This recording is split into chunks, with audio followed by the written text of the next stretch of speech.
Det her indslag vil kort lige vise, hvordan I kan oprette et spørgeskema i SurveyExact, men allerførst så vil det ofte være relevant for os at oprette adgang til andre brugere, for eksempel personer, vi arbejder i gruppe med.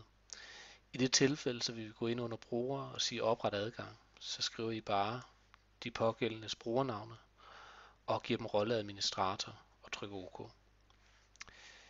Ellers så går vi tilbage og siger, at vi vil gerne oprette en måling, så vi siger en tom måling, og i det her tilfælde kan vi bare kalde den intro 2.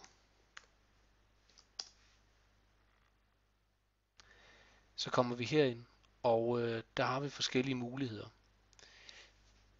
Det vi vil bruge primært, det er, at vi vil redigere spørgeskemaet i det program, der hedder QuickQuest.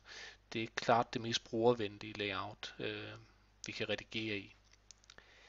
Derudover, når vi endelig har lavet vores spørgeskema, så har vi mulighed for at ændre layoutet og udseendet. Og der kan vi altså selv styre den grafiske fremtoning af vores spørgeskema. Vi kan faktisk også gå ind og se, hvordan vores spørgeskema ser ud på en tablet, på en PC, på en smartphone osv., så vi kan sikre os, at det er kompatibelt med de enheder. Yes. Ellers så vil vi gå i gang med selve spørgeskemaet.